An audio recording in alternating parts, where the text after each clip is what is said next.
السلام علیکم ورحمۃ اللہ وبرکاتہ۔ امید کرتا ہوں کہ ناظرین کرام آپ خیریت سے ہوں گے۔ اللہ تبارک و تعالیٰ آپ کو ہمیشہ شاد و باد رکھے۔ ناظرین کرام، بعض لوگوں کے ذہن میں یہ سوال آتا ہوگا کہ جمعہ یا عیدین کے خطبوں میں امام صاحب درمیان میں کیوں بیٹھ جاتے ہیں، جبکہ بعض فرقے والے ایسا نہیں کرتے۔ تو آئیے اس سلسلے میں دارالعلوم دیوبند کے فتوے کو دیکھ لیتے ہیں کہ اس میں اس بارے میں کیا لکھا گیا ہے۔ تو ناظرین کرام، اسی طرح کا ایک سوال دارالعلوم دیوبند سے کیا گیا ہے۔ سوال میں آپ کے سامنے پڑھ کر کے سنا رہا ہوں، اس کے بعد انشاءاللہ العزیز اس کا جواب بھی آپ کے سامنے رکھنے والا ہوں۔ ناظرین اکرام، سائل سوال کرتا ہے، مولانا مفتیان اکرام، امید ہے کہ خیریت سے ہوں گے۔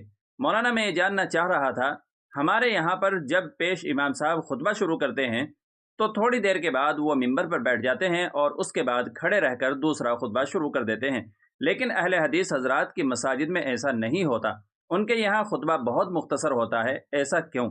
مولانا، اس سلسلے میں تفصیل سے جواب درکار ہے تاکہ میرے ذریعے بہت سارے افراد کو فائدہ پہنچ سکے، کیونکہ بہت سارے لوگ اس تعلق سے سوال کرتے ہیں۔ برائے مہربانی جلد سے جلد جواب دے کر شکریہ کا موقع عنایت فرمائے تو نوازش ہوگی۔ شکریہ۔ مولانا، والدہ مرحومہ کی مغفرت کے لیے خصوصی دعا کی بھی درخواست ہے، ساتھ ہی دادا دادی، نانا نانی و سبھی مرحومین کی مغفرت کی دعا کی بھی درخواست ہے، نیز میرے اور میرے خاندان، بھائی بہنوں و سبھی جملہ رشتہ داروں، نیز دوستوں کی صحت و عافیت، نیز پریشانیوں سے بچنے کے لیے اور سبھی کے ایمان کی سلامتی کے لیے خصوصی دعا کی درخواست ہے۔ تو ناظرین کرام، یہ سائل کا سوال تھا۔ اب دارالعلوم دیوبند کا اس سلسلے میں کیا جواب آتا ہے وہ بھی آپ کے سامنے رکھ رہا ہوں۔ بسم اللہ الرحمن الرحیم۔ جمعے کے خطبے کا صحیح طریقہ یہی ہے کہ دو خطبے دیے جائیں اور دونوں خطبوں کے درمیان تھوڑی دیر بیٹھا جائے۔ آپ صلی اللہ علیہ وسلم اسی طریقے سے خطبہ دیا کرتے تھے۔ چنانچہ صحیح بخاری میں حضرت ابن عمر رضی اللہ تعالیٰ عنہ سے مروی ہے کہ آپ صلی اللہ علیہ وسلم کھڑے ہو کر خطبہ دیتے تھے، پھر بیٹھ جاتے تھے، پھر کھڑے ہوتے تھے، جیسا کہ تم لوگ آج کرتے ہو۔